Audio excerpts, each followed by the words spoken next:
Año 559 desde el nacimiento de Cristo. Un viento frío de marzo procedente del norte, de las estepas salvajes, traía consigo el olor a quemado y un miedo que helaba el alma. Se colaba por las grietas de las murallas de la ciudad más grande del mundo, Constantinopla, la nueva Roma, haciendo que la sangre se helara en las venas de su 1.000.000 de habitantes. Por primera vez en muchas décadas, el enemigo estaba a las puertas. No eran ejércitos persas ni guerreros godos, sino un enemigo mucho más temible en su furia primitiva.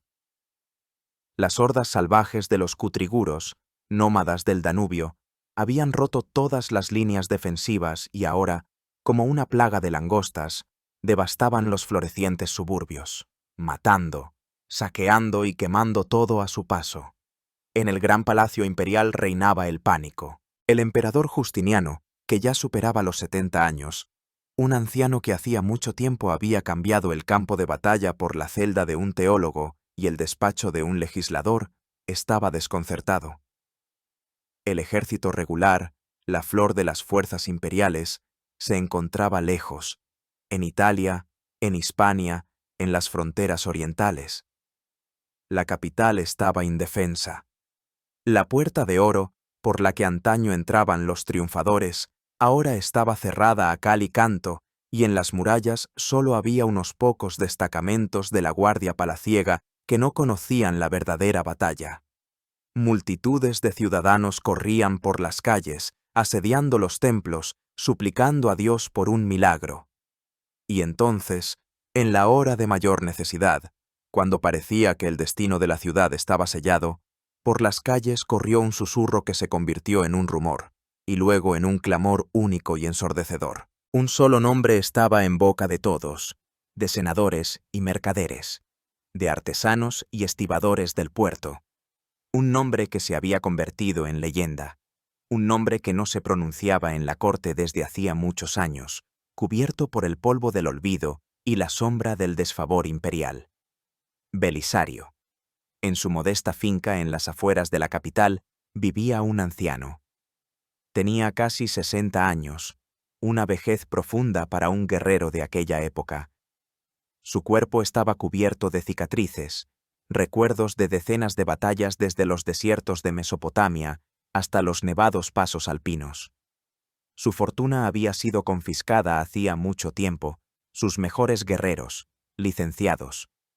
Había sido apartado de los asuntos, humillado por falsas acusaciones de conspiración, condenado a un ocaso inactivo. Pero aquel día, cuando las hogueras bárbaras ardieron a la vista de las murallas de Constantinopla, el emperador y el pueblo se acordaron de él, de su más grande general, del último de los romanos. Nadie sabía aún que precisamente en esos días se escribiría el último y más increíble capítulo en la vida de un hombre cuyo destino estaba inseparablemente ligado al destino del propio imperio bizantino. Un hombre que devolvió a Roma África e Italia, que venció a ejércitos que superaban al suyo en decenas de veces y que demostró una y otra vez que el genio de un solo hombre es capaz de cambiar el curso de la historia. Pero su historia no es solo una historia de triunfos. Es la tragedia de un genio al servicio de la tiranía. Una historia de lealtad ilimitada recompensada con una negra ingratitud. Es un relato de gloria y calumnia, de amor y traición, de grandeza de espíritu y bajeza de intrigas. Para entender quién fue este hombre, debemos emprender un largo viaje. Regresaremos a principios del siglo VI, a un mundo que se erguía sobre las ruinas del antiguo Imperio Romano y que aún no se había concebido a sí mismo como el nuevo, el bizantino. A un mundo donde un ambicioso emperador soñaba con hacer retroceder el tiempo y restaurar la antigua gloria de Roma. Y para la realización de este sueño, necesitaba una espada. Esa espada estaba destinada a ser él, Flavio Belisario. Antes de que nuestro héroe aparezca en el proscenio de la historia, debemos mirar a nuestro alrededor y comprender en qué mundo le tocó nacer. Pues el mundo de principios del siglo VI era un mundo en una encrucijada, un mundo donde los viejos órdenes habían muerto y los nuevos apenas se abrían paso a través del caos y la sangre. El gran imperio romano de Occidente, aquel mismo que durante siglos había dominado la mitad del mundo conocido, había dejado de existir apenas una generación atrás. En el año 476, el jefe bárbaro Odoacro depuso al último emperador romano de Occidente, el joven Rómulo Augustulo, y envió las insignias imperiales, la diadema y el manto púrpura a Constantinopla. Este gesto simbólico significó el fin de toda una era, pero Roma no cayó en un día. Fue un proceso de decadencia largo y doloroso. Durante siglos, sus fronteras fueron erosionadas por las incursiones de los bárbaros, su economía socavada por impuestos exorbitantes y el trabajo esclavo, su sociedad desgarrada por guerras civiles y conflictos sociales. Y así, en sus antiguos territorios, surgió un nuevo mundo bárbaro. La Galia, el territorio de la Francia moderna, se la repartían entre francos y burgundios. Hispania pertenecía a los visigodos. El norte de África, otrora el granero de Roma, estaba bajo el dominio de los vándalos, crueles fanáticos arrianos que habían creado una poderosa flota pirata y aterrorizaban todo el Mediterráneo. Y la propia Italia, el corazón del antiguo imperio, se convirtió en el hogar del reino de los ostrogodos, quienes bajo el gobierno de su gran rey Teodorico intentaron crear una extraña simbiosis de civilización romana y poderío militar germánico. Para los habitantes del Imperio Romano de Oriente, que hoy llamamos Bizancio, todo esto fue una catástrofe nacional. No se consideraban a sí mismos bizantinos. Ese término lo inventarían los historiadores muchos siglos después. Se llamaban a sí mismos romeos, que significa romanos, y a su estado, el Imperio Romeico. Para ellos, el imperio no había caído. Simplemente, su mitad occidental estaba temporalmente ocupada por usurpadores bárbaros. Constantinopla, la Nueva Roma, fundada por el emperador Constantino el Grande, era ahora el único centro legítimo del poder romano, la guardiana de las tradiciones romanas, del derecho romano y de la cultura griega. Este imperio oriental era más rico, más poblado y más urbanizado que el occidental. Controlaba las rutas comerciales clave que conducían a Oriente, a Persia, la India e incluso la lejana China. Su capital, Constantinopla, era una maravilla del mundo, una ciudad con 500.000 de habitantes, con majestuosos palacios, acueductos, un hipódromo y, por supuesto, la Basílica de Santa Sofía. Pero su situación tampoco estaba exenta de nubes. Desde el norte, más allá del Danubio, sus provincias balcánicas sufrían constantes incursiones de tribus eslavas, hunas y germánicas. Y al este tenía un enemigo poderoso y eterno, el imperio persa sasánida. Las guerras con Persia se habían librado con éxito variable durante siglos. Era el choque de dos civilizaciones, dos superpotencias del mundo de entonces, y esta lucha agotaba las fuerzas de ambos imperios. La vida interna del imperio también estaba llena de convulsiones. La sociedad estaba dividida por profundas disputas religiosas. La principal de ellas era la cuestión de la naturaleza de Cristo. La doctrina oficial, la calcedoniana, afirmaba que en Cristo se unían dos naturalezas, la divina y la humana. Pero en las provincias orientales, Egipto y Siria, estaba muy extendido el monofisismo, que enseñaba que en Cristo solo había una naturaleza, la divina. Esta disputa teológica, aparentemente abstracta, tenía una enorme importancia política. Se convirtió en la bandera del separatismo, una forma de protesta contra el poder central de Constantinopla. Los emperadores intentaban encontrar un compromiso, emitían edictos, convocaban concilios, pero la división solo se profundizaba.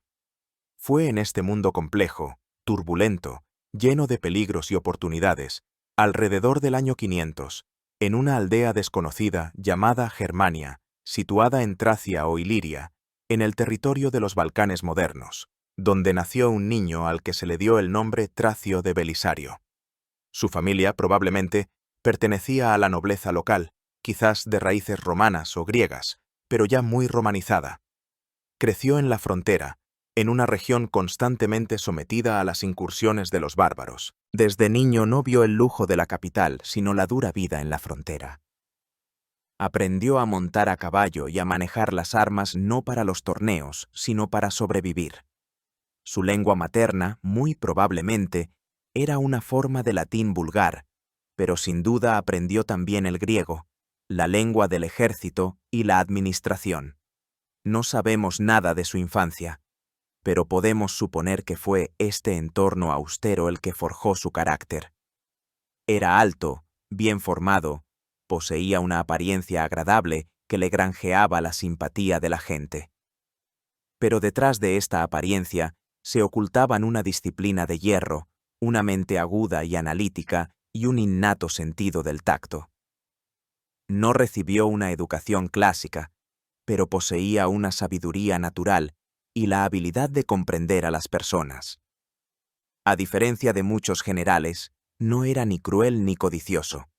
Cuidaba de sus soldados y, lo que era completamente atípico para la época, de la población civil en los territorios conquistados. Como muchos jóvenes ambiciosos de provincias, vio en el ejército el único camino hacia el ascenso. Siendo muy joven, se dirigió a Constantinopla y se alistó en el servicio militar. Su carrera no comenzó en las unidades regulares del ejército, sino en la guardia personal, o como se les llamaba entonces, los bucelarios, de un hombre muy importante. Este hombre era Flavio Justino, y junto a Justino siempre estaba su sobrino, un hombre que cambiaría el destino de Belisario y del mundo entero. Se llamaba Pedro Sabacio. Pasaría a la historia con el nombre de Justiniano. La estrella de Belisario comenzó su ascenso al mismo tiempo que la estrella del nuevo emperador, y sus destinos quedarían tan estrechamente entrelazados que sería imposible separarlos. Y mientras en las austeras provincias balcánicas crecía un niño destinado a convertirse en el más grande general de su tiempo, en la capital del imperio, en el laberinto de las intrigas palaciegas, se forjaba lenta pero firmemente un nuevo poder. Este poder estaba concentrado en manos de dos hombres cuyo origen era tan humilde como el del propio Belisario. Dos campesinos ilirios, tío y sobrino, que gracias a la suerte, la perseverancia y la crueldad lograron ascender desde el barro hasta la cima misma de la jerarquía imperial. El tío se llamaba Justino. Era un simple soldado que llegó a Constantinopla a pie, con solo un saco de galletas a la espalda. Analfabeto, pero físicamente fuerte, valiente y leal, fue ascendiendo lentamente en el escalafón. A principios del siglo VI, llegó al cargo de comandante de la Guardia de Palacio, los excubitores. Era un puesto clave que le daba el control de la única fuerza militar real en la capital. En el año 518, cuando el anciano emperador Anastasio murió sin dejar heredero, fue Justino quien, apoyándose en sus guardias y repartiendo generosamente dinero a los senadores, logró hacerse con el trono. El antiguo porquero se convirtió en emperador romano. Pero el verdadero cerebro del nuevo régimen no era el viejo e inculto Justino, sino su sobrino, Pedro Sabacio, a quien había adoptado y dado una educación brillante. Este joven, que pasaría a la historia como Justiniano, era la antítesis de su tío. De baja estatura, propenso a la corpulencia, no era un guerrero. Sus armas no eran la espada y la lanza, sino una mente aguda, una capacidad de trabajo increíble y una ambición verdaderamente ilimitada. Era un hombre de gabinete, capaz de trabajar día y noche, profundizando en todos los detalles de la administración de un vasto imperio, desde las disputas teológicas hasta la política fiscal. Dormía 3 o 4 horas por noche, por lo que recibió el apodo de «el emperador que nunca duerme». Justiniano era un hombre de ideas, se podría decir incluso un obseso. Su principal sueño, su idea obsesiva, era la restauración del Imperio Romano, que en latín sonaba como Renovatio Imperii Romanorum. No podía smirirse con la pérdida de las provincias occidentales. Soñaba con devolver al poder de Constantinopla Roma, Cartago, toda Italia, África e Hispania. Quería restaurar el imperio en las fronteras de los tiempos de Trajano, humillar a los bárbaros y revivir la antigua grandeza. Para ello necesitaba 3 cosas: una fe ortodoxa única y fuerte, un cuerpo de leyes único y perfecto, y, por supuesto, un ejército fuerte y victorioso. De la creación del cuerpo de leyes, el famoso Código de Justiniano, se encargaría él mismo. Y para la creación de un ejército victorioso, necesitaba un general genial. Fue precisamente en esta época, al comienzo del reinado de Justino, cuando los caminos de Justiniano y del joven oficial Belisario se cruzaron. Belisario servía en la guardia de Justiniano, convirtiéndose en uno de sus guardaespaldas y hombres de confianza. Justiniano, que poseía el raro don de reconocer el talento, se fijó inmediatamente en el joven capaz y leal. Entre ellos se estableció una relación especial, no solo de señor y sirviente, sino de patrón y su protegido. Justiniano vio en Belisario ese mismo instrumento, esa misma espada, que necesitaba para realizar sus grandiosos planes. Comenzó a promover a Belisario en el servicio, dándole encargos cada vez más responsables. En el año 527, el viejo emperador Justino falleció, y Justiniano se convirtió oficialmente en gobernante único. Uno de sus primeros pasos fue nombrar al joven Belisario, de 27 años, para el alto cargo de comandante en jefe de las tropas en la frontera persa. Fue una muestra de enorme confianza y un riesgo inmenso. La frontera oriental era el sector más peligroso y responsable. Allí, un joven general sin experiencia en el mando de grandes ejércitos debía enfrentarse a todo el poderío del imperio sasánida, gobernado por el enérgico y belicoso Shahanshah Qabad I. Para Belisario, este fue su primer y verdadero bautismo de fuego. Llegó a la fortaleza de Dara, el principal bastión de los romeos en Mesopotamia. Aquí no solo debía repeler las constantes incursiones de los persas, sino también dirigir la construcción de nuevas fortificaciones, lo que era una violación directa de los tratados anteriores y provocaba constantemente al enemigo. Los primeros años de su mando transcurrieron en pequeñas escaramuzas, reconocimientos y organización de la defensa. Aprendió a luchar contra los persas, estudió sus tácticas, sus fortalezas y debilidades. Comprendió que su principal fuerza era la caballería pesada acorazada, los catafractos y los arqueros a caballo. También comprendió que la disciplina en el ejército romeico dejaba mucho que desear y comenzó a imponer el orden con mano de hierro, castigando la cobardía y recompensando el valor. Fue aquí, en la frontera persa, donde Belisario comenzó a formar su propio destacamento de bucelarios, una guardia personal que se convertiría en el núcleo de todos sus futuros ejércitos. Eran guerreros selectos, magníficamente armados y entrenados, personalmente leales a su comandante. Eran tanto una caballería de choque pesada, armada con lanzas y espadas, como arqueros a caballo, capaces de combatir a distancia. Esta flexibilidad táctica se convertiría en la seña de identidad del ejército de Belisario. En el año 529, los persas emprendieron una gran ofensiva, tratando de tomar Dara. Belisario logró repeler sus ataques, pero la guerra se recrudecía. Qabad I estaba enfurecido y decidió asestar un golpe aplastante. En el verano de 530, envió a Mesopotamia un enorme ejército que contaba hasta con 40.000 guerreros bajo el mando de los mejores generales persas. Incluía un cuerpo de élite de inmortales. El objetivo de los persas era borrar Dara de la faz de la tierra y humillar al joven general romeico. Belisario tenía a su disposición solo unos 25.000 soldados. Todos comprendían que se acercaba una batalla decisiva, una batalla que debía demostrar si la elección de Justiniano había sido correcta. Una batalla que podía o bien elevar a Belisario a la cima de la gloria, o bien sepultarlo bajo los muros de una fortaleza fronteriza. El mundo contenía la respiración. Verano del año 530. La abrasadora llanura mesopotámica frente a las murallas de la fortaleza de Dara. El aire vibra de calor y de una expectación densa como el sirope. Por un lado, el enorme ejército del imperio persa, reluciendo bajo el sol con miles de yelmos y armaduras pulidas. La flor de la milicia sasánida, liderada por el experimentado general Peroces, ha venido aquí para castigar a los audaces romeos. Por otro lado, el ejército de Belisario, casi la mitad de numeroso, pero protegido por las murallas de su fortaleza y por la fe en su joven comandante.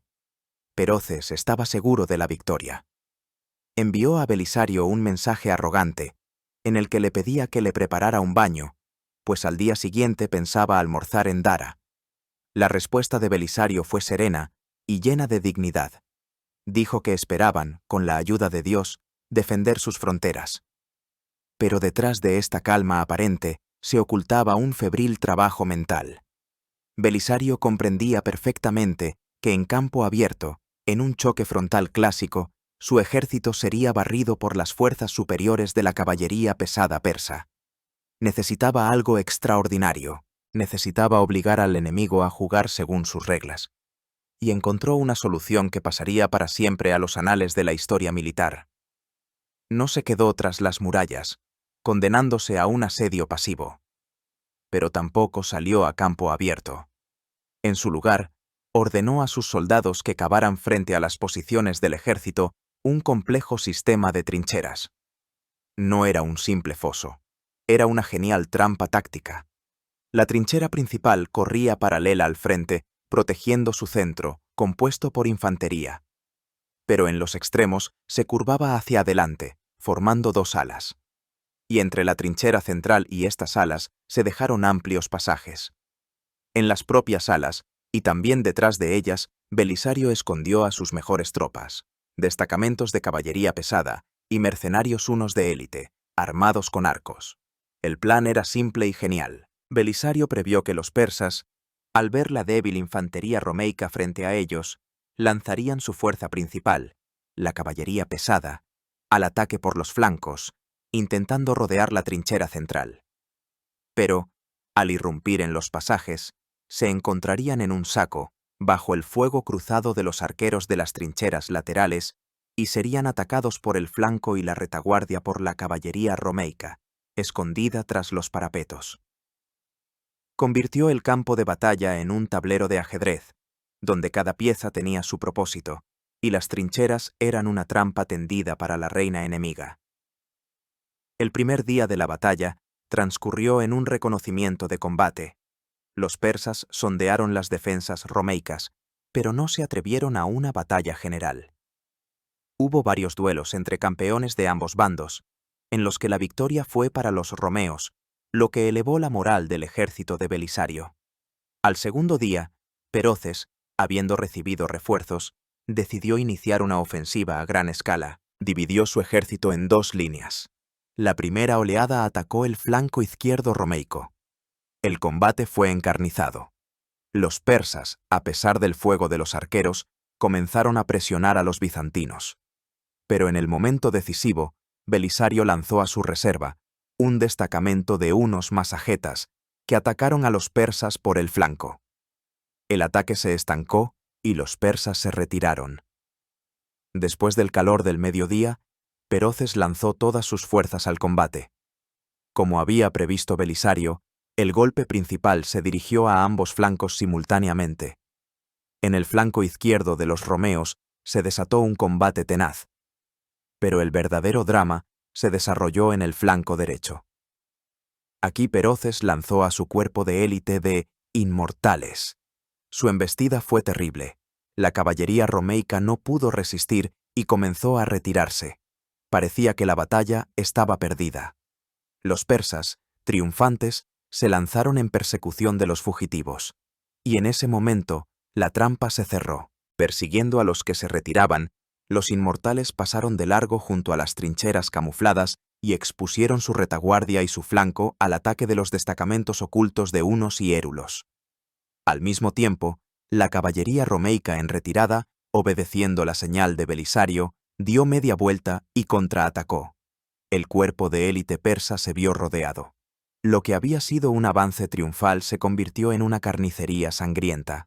Los inmortales, atrapados por 3 lados, fueron casi completamente aniquilados. Su estandarte fue capturado. La aniquilación de los inmortales ante los ojos de todo el ejército persa fue el punto de inflexión. Al ver la derrota de su mejor unidad, los persas vacilaron. Cundió el pánico en sus filas y se dieron a la fuga en desorden. Belisario lanzó inmediatamente a su caballería en su persecución. La derrota fue total. Según el historiador Procopio de Cesarea, testigo ocular de estos acontecimientos, los persas perdieron al menos 5.000 hombres. Las pérdidas romeicas fueron insignificantes. La victoria de Dara tuvo una enorme importancia. Fue la primera gran derrota de los persas en campo abierto en muchas décadas. Hizo instantáneamente del joven Belisario, de 29 años, el general más famoso del imperio. Su nombre estaba en boca de todos en Constantinopla. Demostró que a los persas se les podía y se les debía vencer, y que las batallas no se ganan por el número, sino por la habilidad. Demostró su don táctico único, su capacidad para el pensamiento no convencional, su habilidad para utilizar el terreno, prever las acciones del enemigo y golpear en el momento más vulnerable. Justiniano estaba exultante. Su elección se había justificado al 100%. Recompensó generosamente a su general, otorgándole el más alto rango militar de Magister Militum per Orientem. Sin embargo, la guerra aún no había terminado. Un año después, en el 531, Belisario sufrió una derrota en la batalla de Calínico, cuando, bajo la presión de sus impacientes oficiales, se vio obligado a dar batalla en condiciones desfavorables. Pero ni siquiera esta derrota pudo eclipsar la gloria de Dara. Poco después murió el viejo Shah persa Kabad, y su sucesor, Cosroes I Anushirvan, deseando tener las manos libres para reformas internas, firmó con Justiniano la paz eterna. La frontera oriental estaba asegurada. Belisario regresó triunfalmente a Constantinopla. Era un héroe, el salvador de Oriente. Pero aún no sabía que la prueba más terrible no le esperaba en el campo de batalla, sino en las calles de la propia capital. Y que su próximo enemigo no sería el ejército persa, sino la multitud enfurecida de sus propios conciudadanos. Parecía que para Justiniano y su leal general había llegado una tregua pacífica. La paz eterna con Persia había desatado las manos del emperador para sus grandiosos planes en Occidente. Pero antes de que la espada de Belisario pudiera volverse contra los reinos bárbaros, tuvo que mancharse con la sangre de los habitantes de la propia Constantinopla. En enero del año 532, la capital del imperio fue sacudida por una revuelta que pasó a la historia por su grito de guerra, Nika, que significa vence, y que casi le cuesta a Justiniano el trono y la vida. Para comprender las causas de esta monstruosa explosión de violencia, es necesario sumergirse en la atmósfera de la Constantinopla de entonces. La vida de la ciudad giraba en torno al hipódromo, una gigantesca estructura que podía albergar hasta a 100.000 espectadores. Pero el hipódromo no era solo un lugar para carreras de carros. Era un club político, un foro, el único lugar donde el pueblo podía comunicarse directamente con el emperador y expresar su descontento. Toda la población de la ciudad se dividía en 2 facciones principales, o demos, de aficionados, los vénetos, o azules, y los prásinos, o verdes. No era una simple rivalidad deportiva. Detrás de los colores de los equipos se ocultaban profundas contradicciones sociales y religiosas. Los vénetos, por lo general, representaban a la gran aristocracia y a los terratenientes, y en su mayoría eran partidarios de la ortodoxia oficial calcedoniana. Los prásinos, en cambio, agrupaban a comerciantes, artesanos, las clases bajas urbanas, y entre ellos había muchos monofisitas. Los emperadores tradicionalmente patrocinaban a una de las facciones. Justiniano y su esposa, la emperatriz Teodora, quien en su juventud, según los rumores, estuvo ella misma vinculada al mundo del hipódromo, simpatizaban con los vénetos. Hacia el año 532, la tensión en la capital había llegado al límite. El pueblo estaba descontento con la dura política fiscal de Justiniano. Para sus ambiciosos proyectos, la construcción de templos, fortificaciones y futuras guerras, el emperador necesitaba enormes sumas de dinero, y sus funcionarios, en particular los odiados por el pueblo prefecto Juan de Capadocia y el cuestor Triboniano, exprimían todos los jugos de la población. A esto se sumó el descontento de los prásinos por el patrocinio a los vénetos, cuyas bandas campaban a sus anchas por las calles con impunidad. La chispa que encendió el fuego fue un incidente trivial.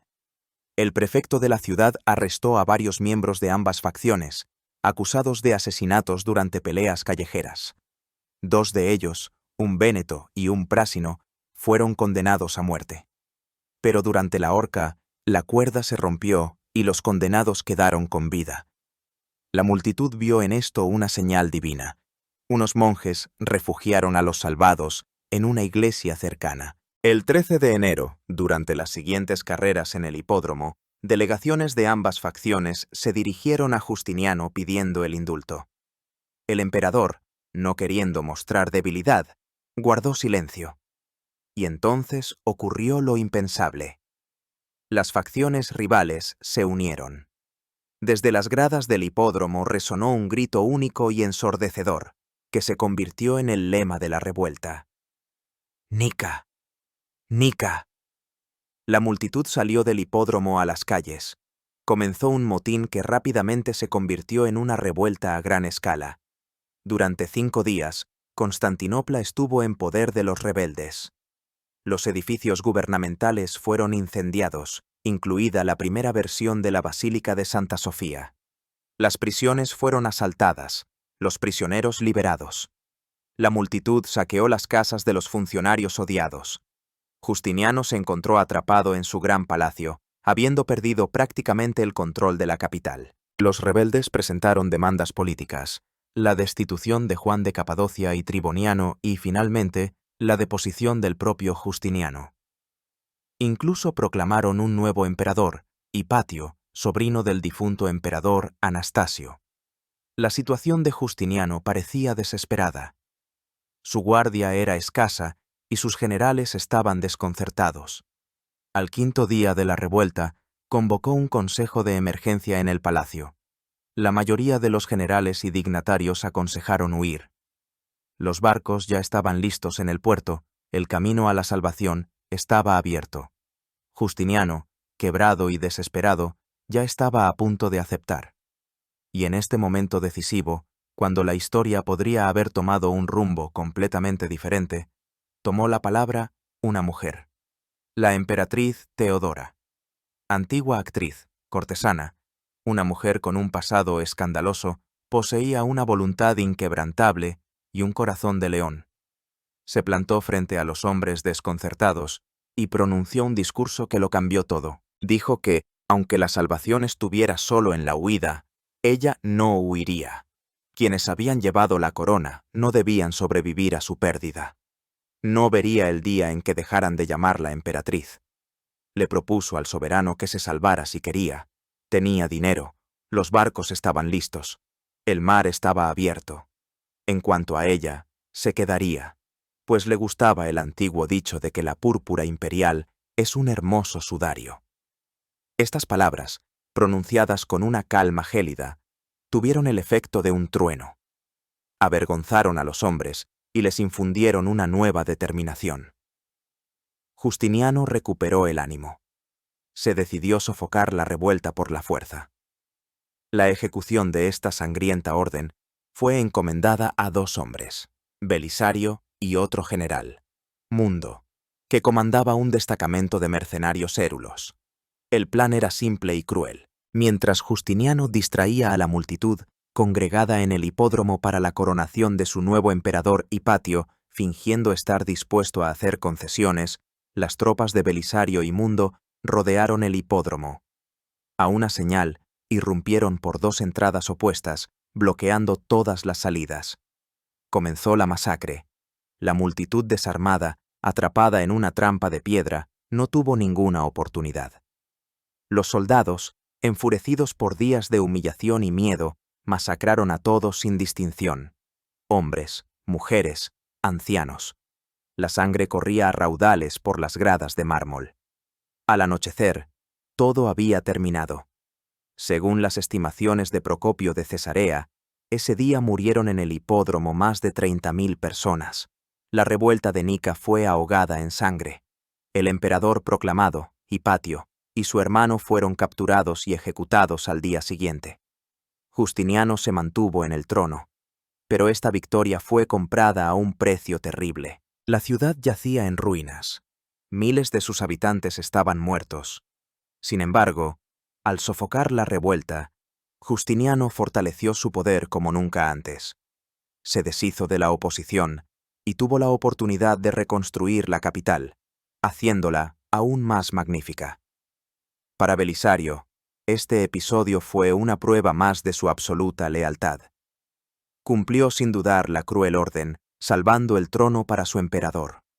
Demostró que se podía confiar en él en cualquier situación, por desesperada que fuera.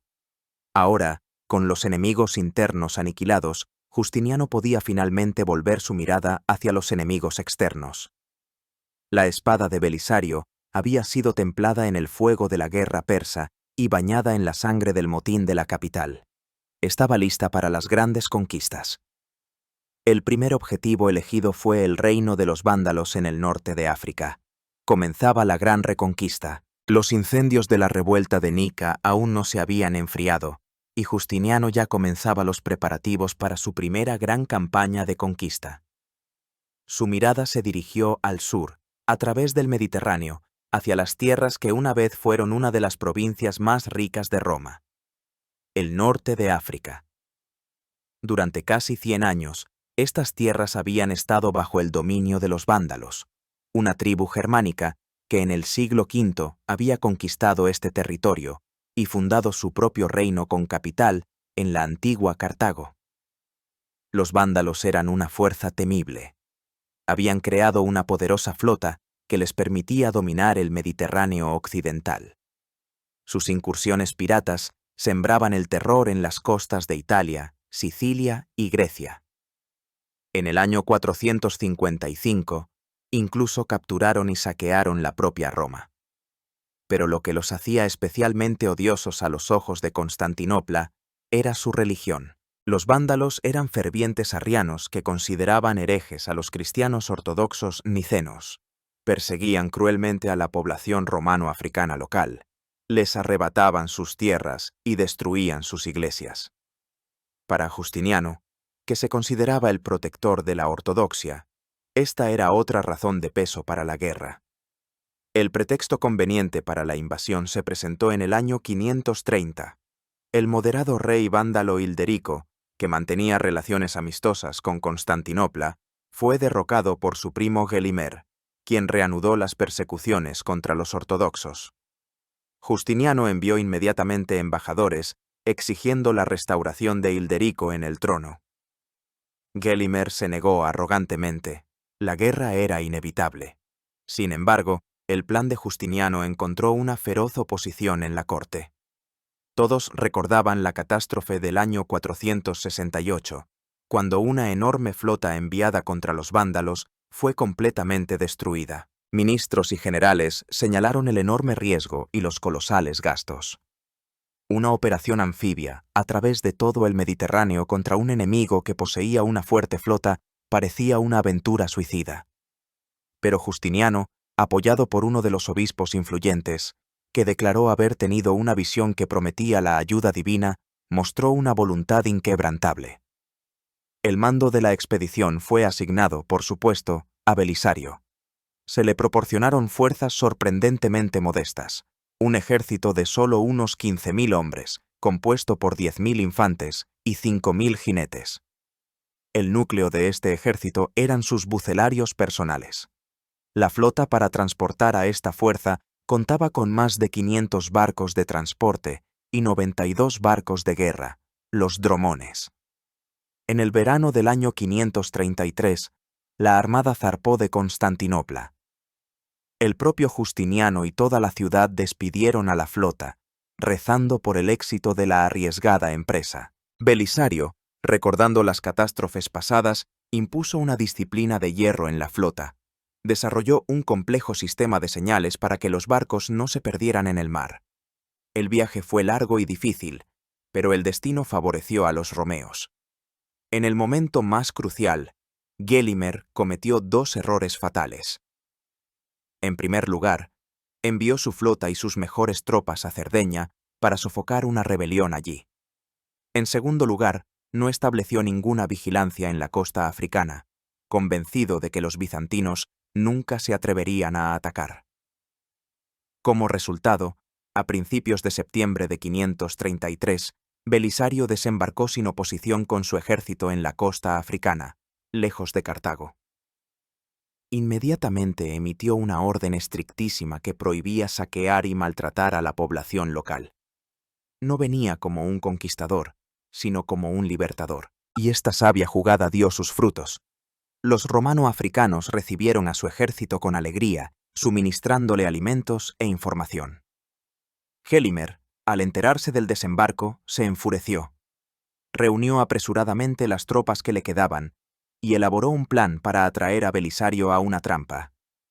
Decidió atacar al ejército romeico en su marcha hacia Cartago en un lugar llamado Ad Decimum, que significa la 10ª milla.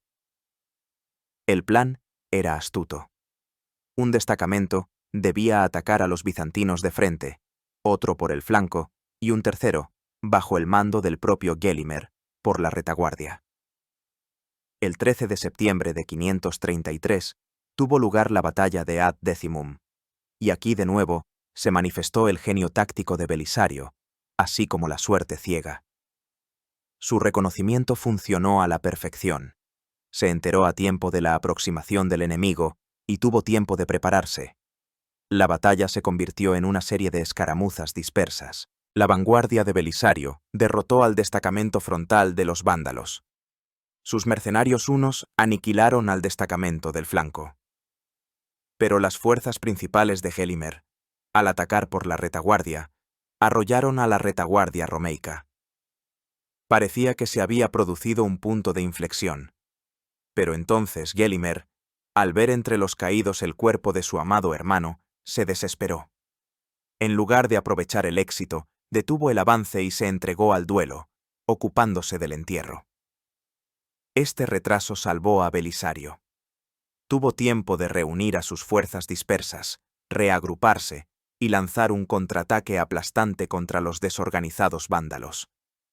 El ejército de Gelimer fue completamente derrotado y se dio a la fuga. El camino a Cartago estaba abierto. 2 días después, el 15 de septiembre, Belisario entró triunfalmente, sin lucha, en la capital del reino vándalo. Prohibió a sus soldados el saqueo y la violencia, ganándose así definitivamente las simpatías de los ciudadanos. Se sentó en el trono de Gelimer en su palacio y organizó un banquete para sus oficiales, en el que le sirvieron los nobles vándalos cautivos. Pero la guerra aún no había terminado. Gelimer huyó al oeste, donde se le unieron las tropas que regresaban de Cerdeña. Reuniendo un nuevo ejército, marchó sobre Cartago. Belisario le salió al encuentro. La batalla decisiva tuvo lugar en diciembre de 533 en un lugar llamado Tricamarum, y de nuevo Belisario, a pesar de la superioridad numérica del enemigo, obtuvo una brillante victoria. El ejército vándalo dejó de existir. El propio Gelimer huyó a las montañas, donde se escondió durante varios meses, pero finalmente se vio obligado a rendirse. La guerra vándala, que se esperaba que durara años, terminó en 6 meses. Fue un triunfo que superó todas las expectativas más audaces. Belisario no solo conquistó una provincia enorme y rica, sino que también capturó los incalculables tesoros de los reyes vándalos. Entre ellos se encontraban las sagradas reliquias del Templo de Jerusalén, la menorá y otros tesoros que habían sido capturados por los romanos en el año 70, luego llevados por los vándalos de Roma en el 455 y ahora, finalmente, devueltos a manos cristianas.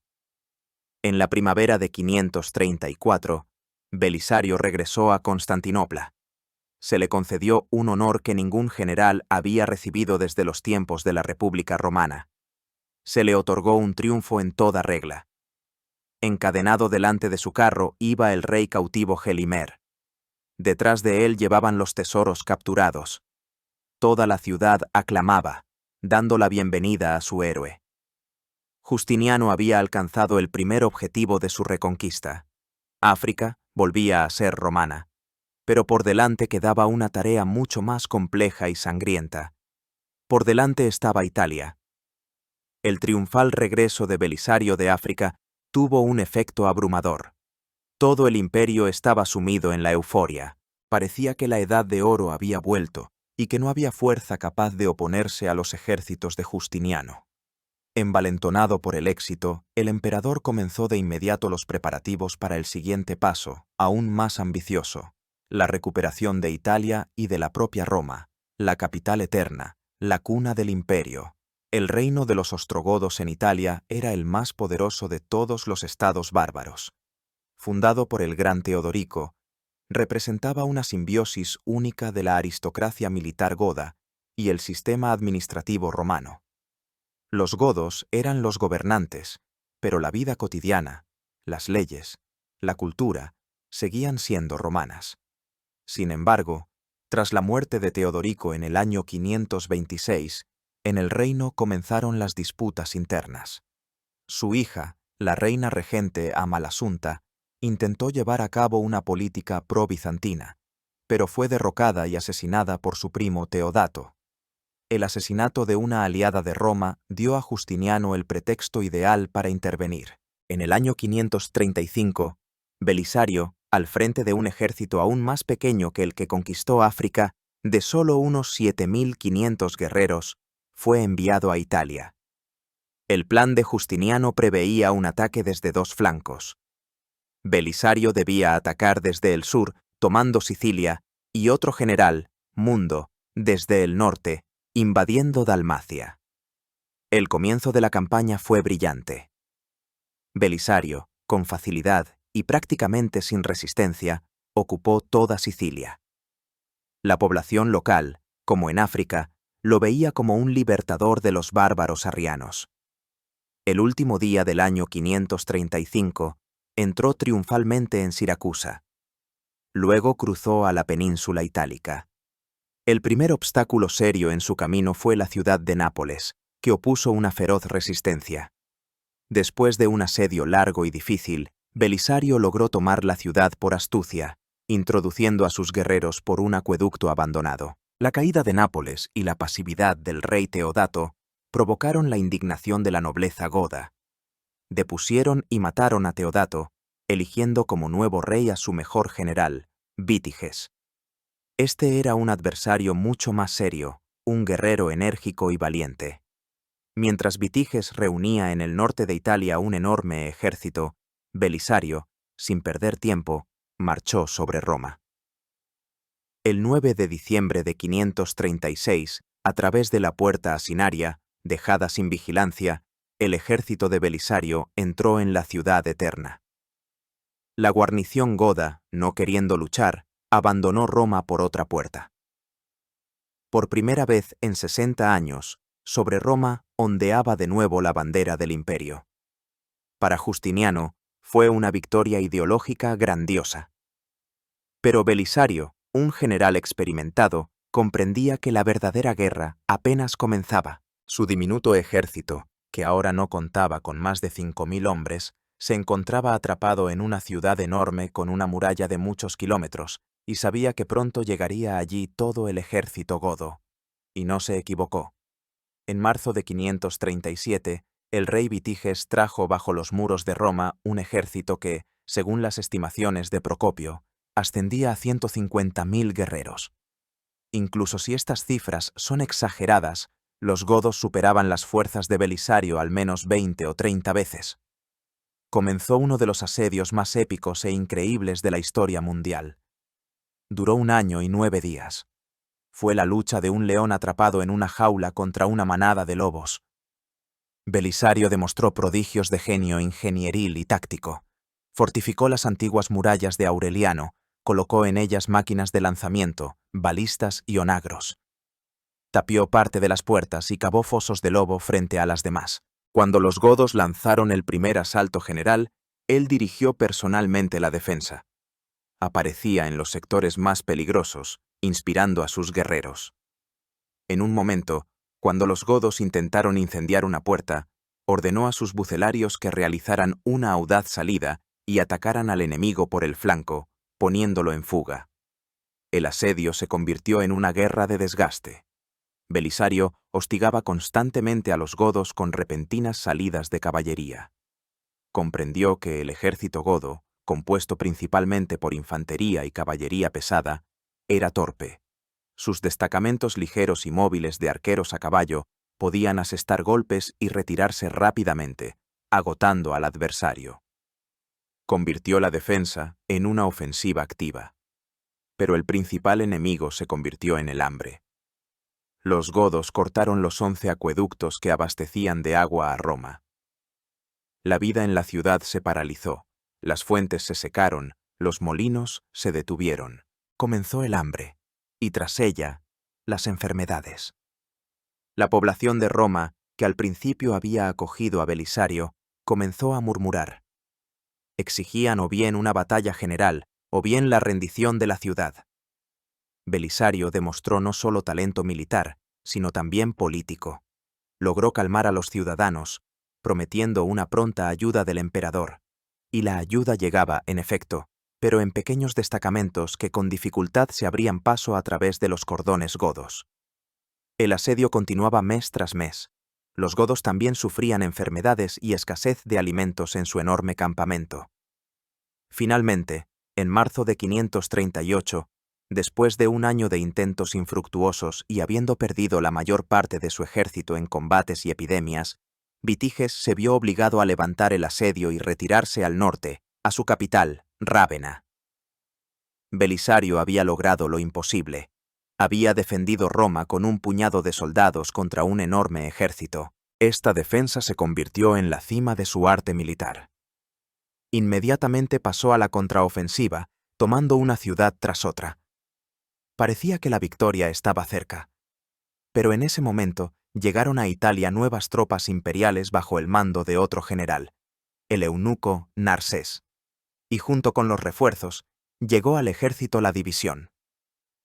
La llegada de Narsés con refuerzos en la primavera de 538 debería haber sido un momento de triunfo y el golpe de gracia para los godos. En cambio, se convirtió en el comienzo de un período que casi arruina toda la empresa de la conquista de Italia. El problema no radicaba en el propio Narsés, un talentoso administrador y, como se vería más tarde, un general capaz, sino en las ambiguas instrucciones que trajo de Justiniano. El emperador en Constantinopla, cegado por las fáciles victorias y, posiblemente, comenzando ya entonces a sentir celos de la abrumadora fama de su mejor general, cometió un error fatal. Le dio a Narsés poderes que lo hacían prácticamente igual a Belisario. En una carta a los comandantes de Italia, Justiniano escribió vagamente que debían obedecer a Narsés en todo lo que fuera en beneficio del imperio. Esta frase se convirtió en la manzana de la discordia. Parte de los oficiales, envidiosos de Belisario o buscando el favor del nuevo favorito, se pasaron inmediatamente al bando de Narsés. El mando único, que había sido la clave de todos los éxitos anteriores de Belisario, se derrumbó. El ejército romeico se dividió en dos facciones. Belisario, como comandante en jefe, insistía en un plan estratégico unificado. Era necesario continuar la presión sobre la capital goda, Rávena, para forzar la capitulación de Vitiges. Narsés, en cambio, apoyado por sus partidarios, prefería acciones más cautelosas y dispersas, dirigidas a la captura de ciudades individuales. Las consecuencias de esta diarquía fueron catastróficas. El ejemplo más claro fue la tragedia de Mediolanum, la actual Milán. La segunda ciudad más grande de Italia se había pasado voluntariamente al bando imperial, pero fue asediada por grandes fuerzas de godos y sus aliados francos. Belisario envió inmediatamente un destacamento en ayuda de la guarnición, pero su comandante se negó a actuar sin una orden directa de Narsés. Mientras los generales discutían y se disputaban, se perdió un tiempo precioso. En Mediolanum comenzó una terrible hambruna. Finalmente, la guarnición, desesperada, capituló.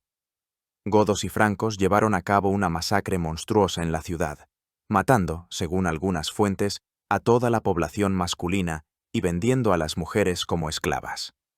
La noticia de esta tragedia, consecuencia directa de la división en el mando, conmocionó incluso a Justiniano. Finalmente comprendió su error. Narsés fue llamado a Constantinopla, y Belisario recuperó el pleno poder. Pero el tiempo perdido y las pérdidas sufridas ya no se podían recuperar.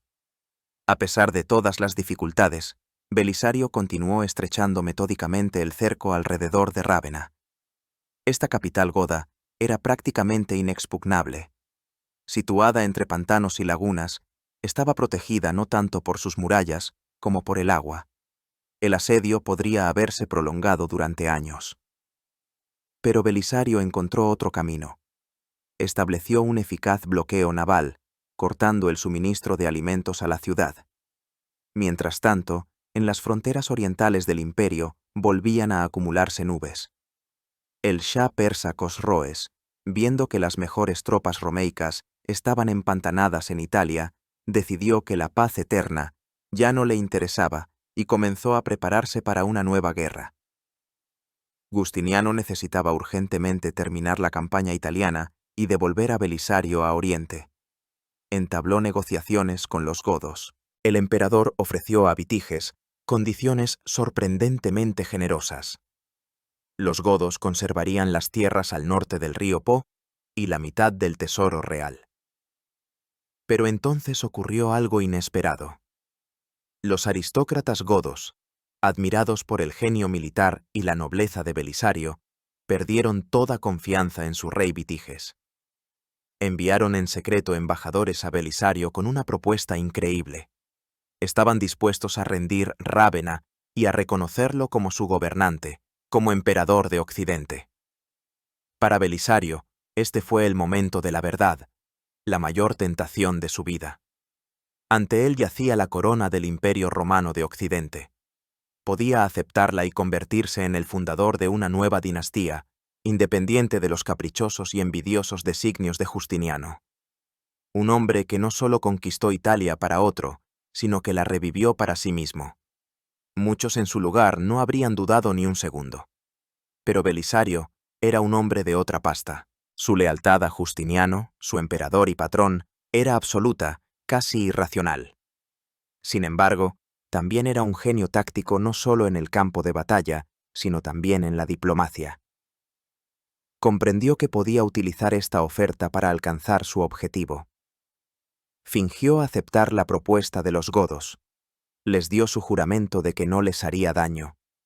Los godos, encantados, abrieron las puertas de Rávena.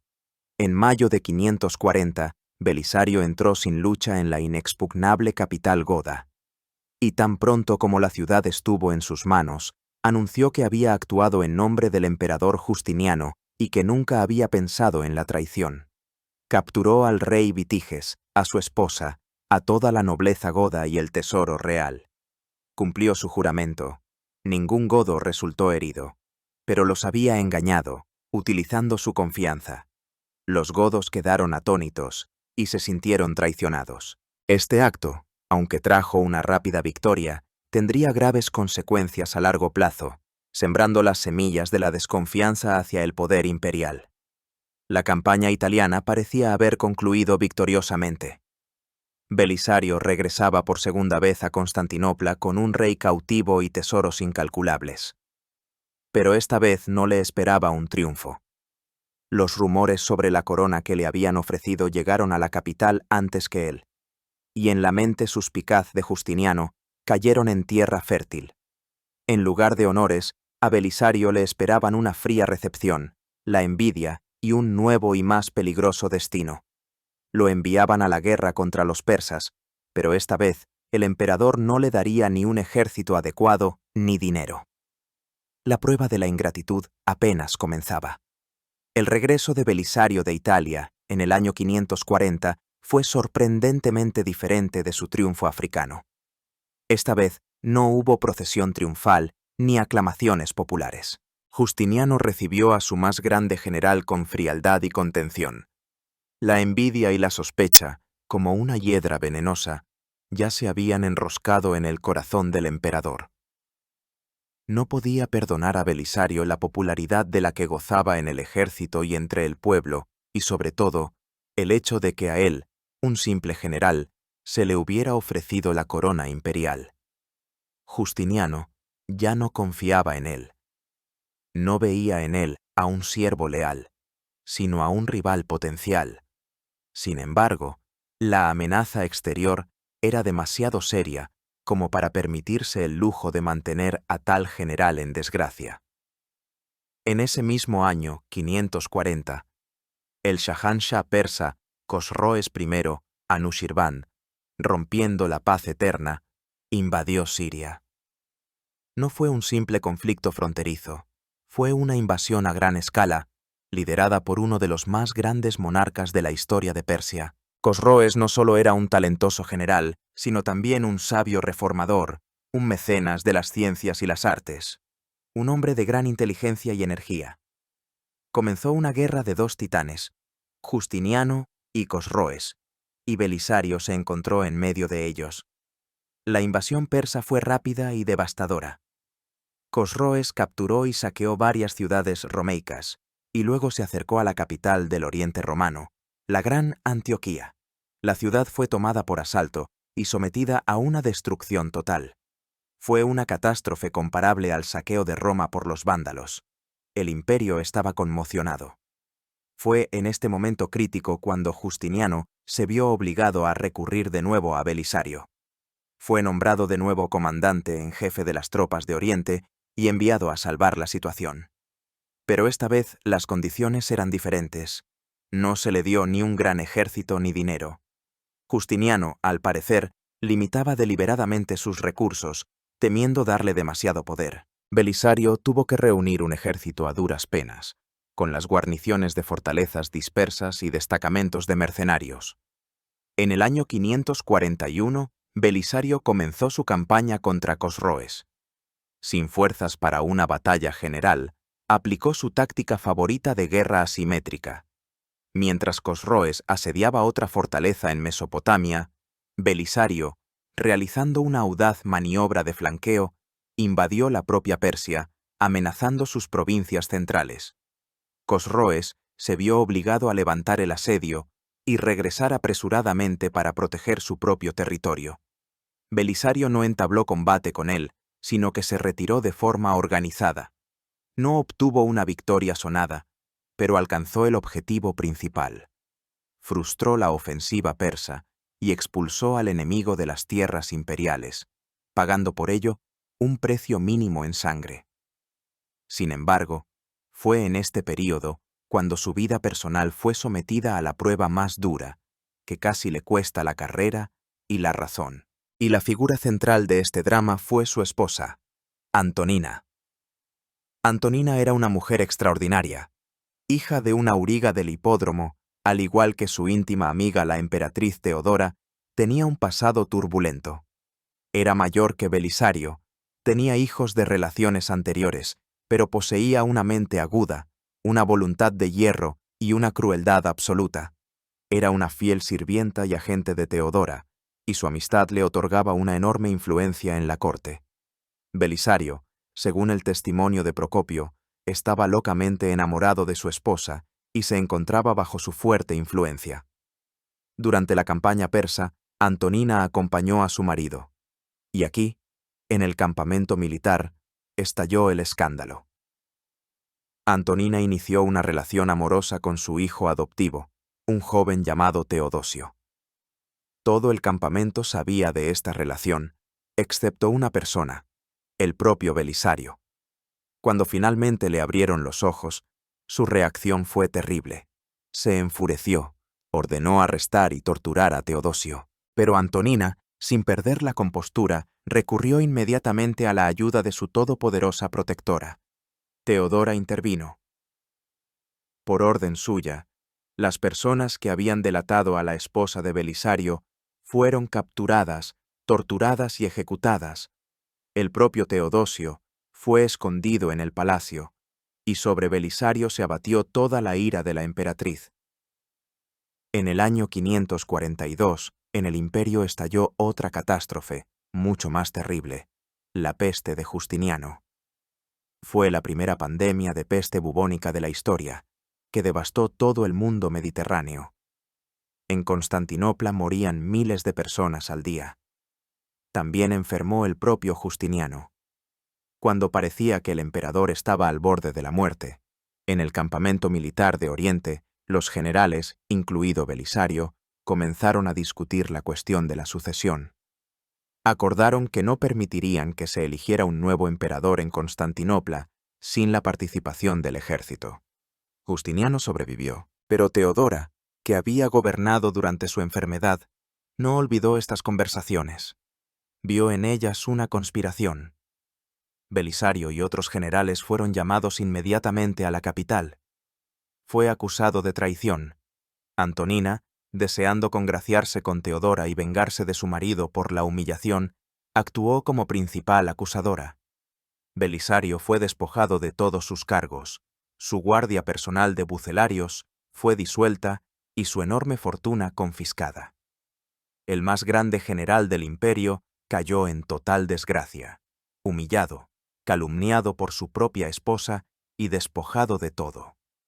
Vivió en Constantinopla como un particular, esperando cada día el arresto o la ejecución. Pero el destino preparaba otro giro. La situación en Italia, que se consideraba conquistada, se había salido de control. Y Justiniano, tragándose su orgullo y sus sospechas, tuvo que recurrir de nuevo al único hombre que podía salvar la situación. Después de varios meses de humillante desgracia, Belisario fue perdonado, no sin la ayuda de una Antonina arrepentida, o que simplemente había cambiado de táctica, y recibió un nuevo nombramiento. Le devolvieron parte de su fortuna y lo enviaron de vuelta a Italia. Pero esta ya era una Italia muy diferente y una guerra muy diferente. Mientras Belisario luchaba en Persia y vivía su drama personal, en Italia, que había dejado en el año 540, se encendía el fuego de una nueva resistencia goda. Los gobernadores romeicos, enviados desde Constantinopla, resultaron ser administradores codiciosos e ineptos. Con sus exacciones y su arrogancia, pronto se ganaron la enemistad tanto de la población itálica como de los godos restantes. Las semillas de la desconfianza, sembradas por Belisario en la toma de Rávena, dieron frutos sangrientos. En el año 541, los godos, reuniendo sus fuerzas, eligieron un nuevo rey. Fue un joven, enérgico y carismático aristócrata llamado Baduila, que pasó a la historia con el apodo de Totila, que significa el inmortal. Totila era la antítesis de sus predecesores. No solo era un guerrero valiente y un talentoso general, sino también un sabio político. Comprendió que para vencer no solo era necesario derrotar a los ejércitos romeicos, sino también ganarse los corazones y las mentes de la población itálica. Puso fin a las opresiones y, lo más importante, llevó a cabo una reforma social radical. Liberó a los esclavos y a los colonos, campesinos dependientes, y los aceptó en su ejército, prometiéndoles tierras y libertad. Por primera vez en mucho tiempo, los godos comenzaron a luchar no solo por el poder, sino por una Italia nueva y más justa. Los resultados no se hicieron esperar. El ejército de Totila crecía cada día. Obtenía una victoria tras otra, derrotando a las dispersas y desmoralizadas guarniciones imperiales. Reconquistó casi todo el norte y el centro de Italia.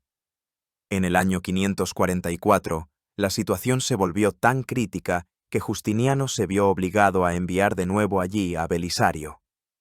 Pero fue un regreso al infierno.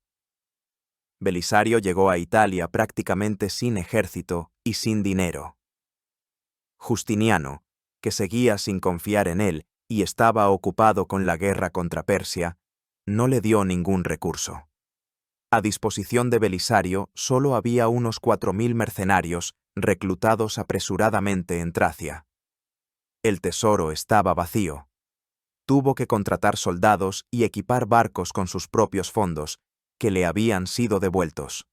No era un ejército para la conquista, sino un puñado de hombres para librar una guerra de guerrillas sin esperanza.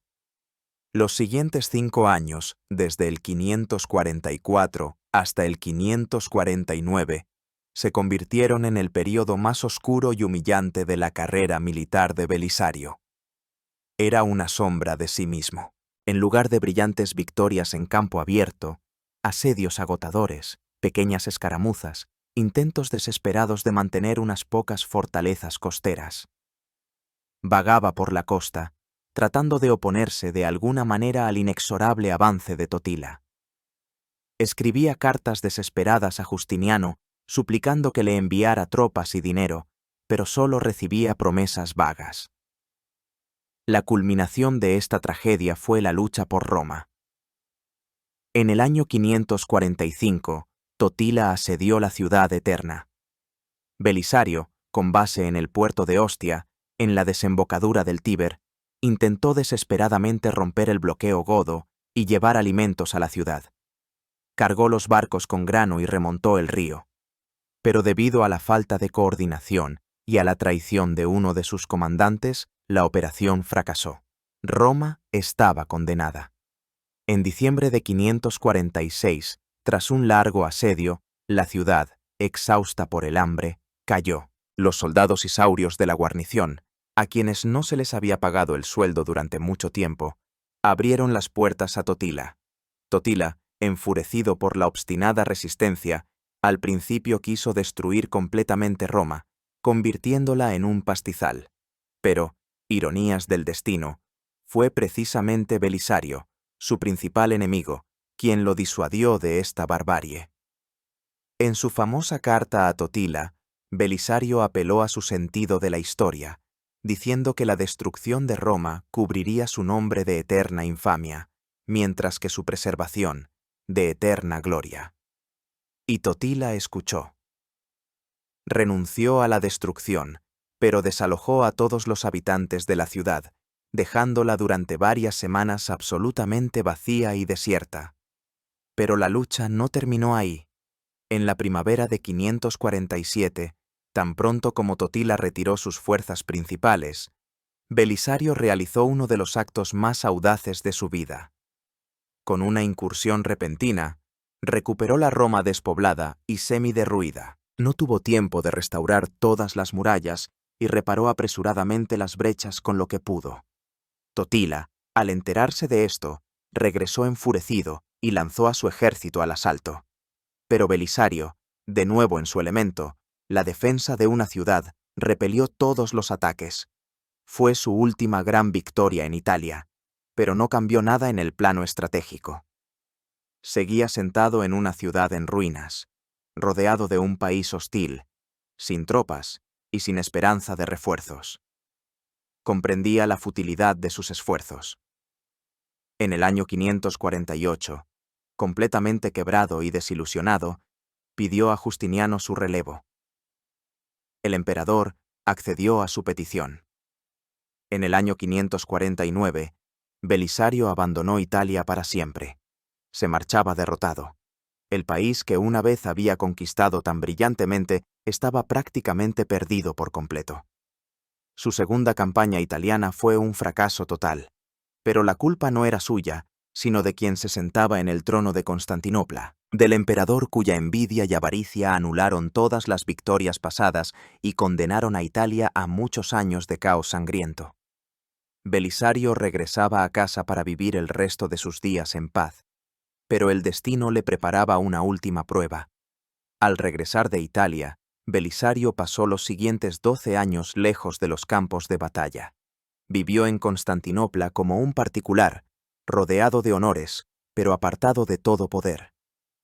Justiniano ya no le confiaba mandos militares, prefiriendo utilizar a otros generales menos ilustres y, como le parecía, más manejables, principalmente al eunuco Narsés. Fue precisamente Narsés quien, recibiendo finalmente los enormes recursos que se le habían negado a Belisario, logró, en una serie de sangrientas batallas, derrotar a los godos, matar a Totila y conquistar definitivamente Italia. Pero esta victoria fue comprada al precio de la ruina total del país, que nunca pudo recuperarse de casi 20 años de guerra gótica. Belisario, mientras tanto, envejecía. Veía cómo se iba su época. Murió su poderosa amiga y protectora, la emperatriz Teodora.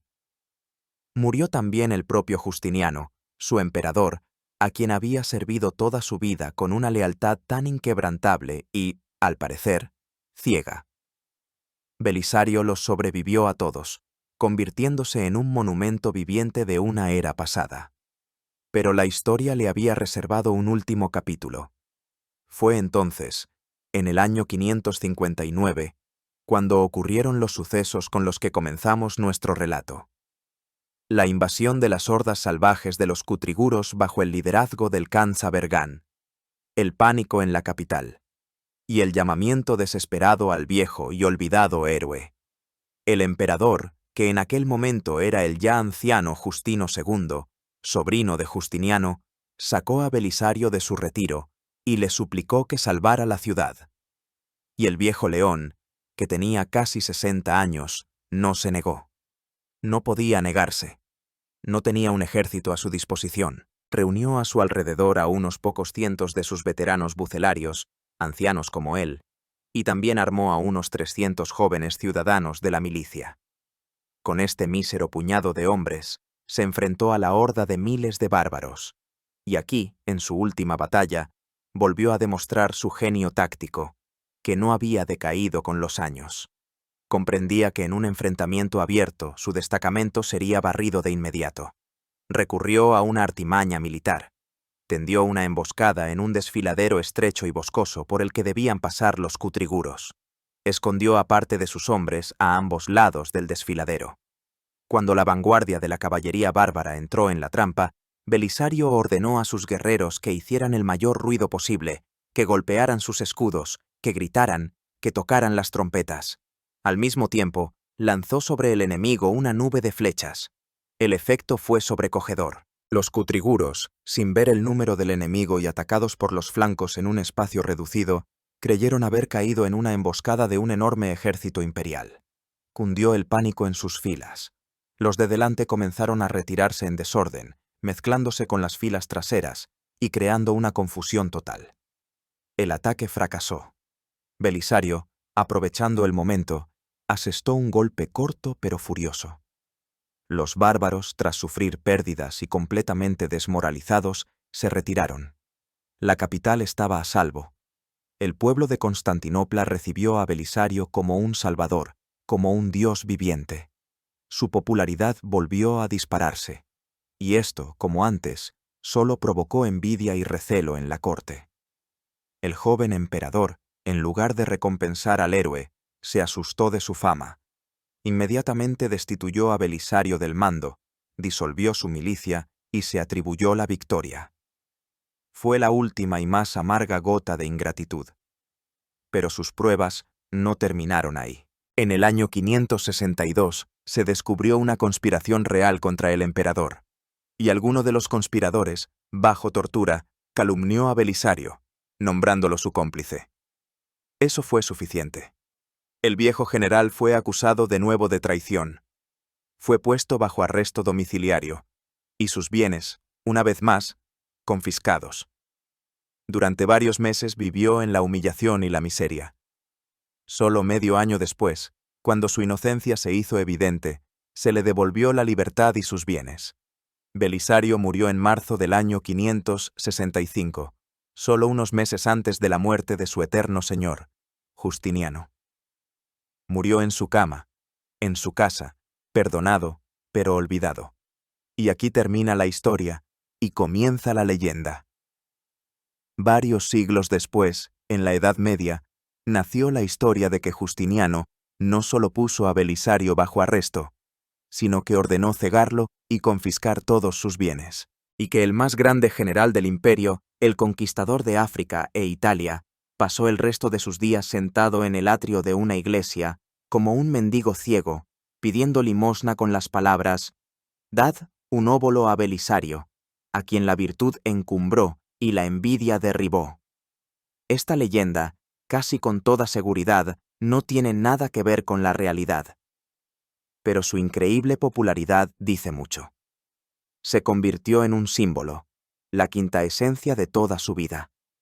Un símbolo del trágico destino de un genio cuya lealtad ilimitada fue recompensada con una ingratitud igualmente ilimitada. Entonces, ¿quién fue Flavio Belisario? Fue, sin duda, uno de los más grandes generales de la historia, a la altura de Alejandro Magno, Aníbal y Julio César. Su genio táctico, su habilidad para vencer con fuerzas inferiores, su humanidad y su disciplina fueron sin precedentes para su época. Devolvió al imperio vastos territorios y por un breve instante pareció realmente revivir la antigua gloria de Roma, pero al mismo tiempo, su legado es trágico. Sus conquistas se compraron al precio de un agotamiento increíble de las fuerzas de la propia Bizancio. Italia, devastada por 20 años de guerra, nunca se convirtió en una parte plena del imperio y, poco después de su muerte, fue conquistada por nuevos bárbaros, los lombardos. África resistió más tiempo, pero también cayó bajo el embate de los árabes un siglo después. El gran sueño de Justiniano de la restauración del imperio resultó ser una quimera que agotó las fuerzas del imperio y, posiblemente, aceleró su posterior decadencia. Y en el centro de esta grandiosa y trágica epopeya se encuentra la figura de Belisario. Un hombre que pudo convertirse en emperador, pero prefirió seguir siendo un soldado leal. Su vida es un recordatorio eterno de que las mayores victorias en el campo de batalla pueden ser devaluadas por las intrigas en los pasillos de palacio y que incluso la gloria más brillante es impotente ante la oscura sombra de la envidia humana. Su historia no es solo un relato de guerras y conquistas, es una parábola sobre el valor y la traición, sobre la grandeza y la tragedia, que seguirá conmoviendo las mentes y los corazones durante muchos, muchos siglos. Han escuchado la historia de Flavio Belisario, el último de los grandes romanos. Gracias por su tiempo y atención. Si desean seguir sumergiéndose en las páginas más dramáticas y ambiguas de la historia mundial, suscríbanse a nuestro canal, dejen sus comentarios y compartan este relato con aquellos a quienes pueda interesar. Nos esperan muchos más viajes en el tiempo.